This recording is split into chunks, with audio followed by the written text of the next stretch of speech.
Whenever I hear a word, Apple, I see this in my mind, but as a developer, somewhere in my mind, I see a Swift logo sitting beside Apple. But this image changed when I read a critical vulnerability report. In 2025, the industry saw an explosive record of over 48,000 new vulnerabilities in the CVE report. And NSA, CISA, Google, and Microsoft have all analyzed their data and come to the exact same conclusion. Roughly 70% of all critical software vulnerabilities are caused by a single issue: memory safety bugs. Now, at Apple, maybe they knew that this day would come, so they switched from memory unsafe language to memory safe language 12 years ago. We have a new programming language. Swift is a memory safe language, so I assumed it's been 12 years. Apple must have rewritten the majority of the code base of C and Objectiv-C in the Swift language, and that's why Apple should have very few bugs. I was wrong. Apple is very slow at rewriting. A very large amount of code is still in C and Objectiv-C. And due to this, Apple is at 5th place in the CVE ranking for having the highest number of vulnerabilities. So the previous image in my mind changed. Now, the question is, Apple is a $3 trillion company. Why don't they just hire many engineers to rewrite it all? Yes, they can do that, but at Apple, replacing C or Objectiv-C with Swift was never a plan. Yes, when they announced it, they explained it like it's a replacement for Objectiv-C.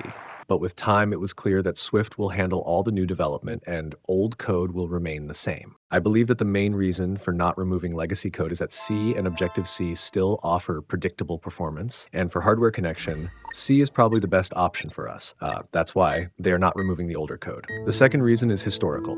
We all know the story of Steve Jobs leaving Apple and rejoining with NeXTSTEP, and Apple developed macOS X with the code of NeXTSTEP.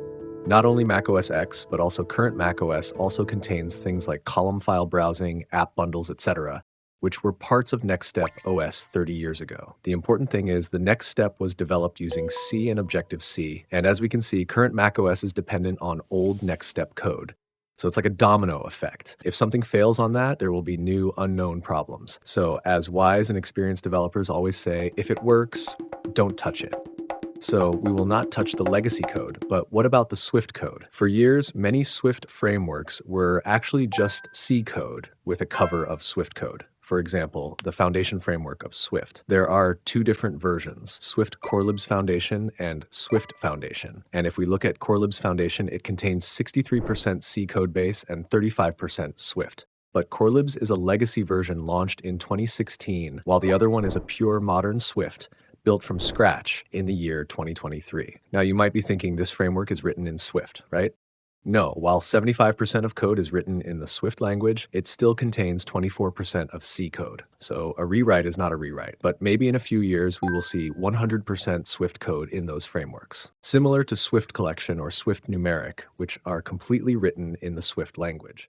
This slow rewrite of Objectiv-C to Swift is not the only reason that Apple has those critical errors. The actual reason is something we have not expected. More errors are seen inside new code than legacy code. While the new Swift code is memory safe, the real problem is with interoperability. As we discussed when Apple announced Swift as the main language, the transition strategy was clear that in history, how Objectiv-C was built as a strict superset of C, similarly Swift was specifically designed to perfectly work with Objectiv-C.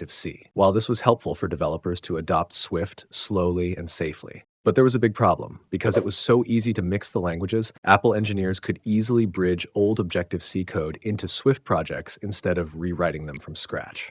This saved time, but it kept the memory safety risks alive in the codebase. Another big problem is that they can't use Swift while working with hardware. Now, to tackle this problem, Apple has come up with a solution, which is embedded Swift, a lightweight Swift that is suitable for bare metal environments. So Apple is constantly heading towards a Swift-only environment, but rewriting 30 years of code is a hard challenge. So slowly but surely, Apple will minimize the unsafe language usage and include Swift in all the possible places. That's all for today. Thanks for watching.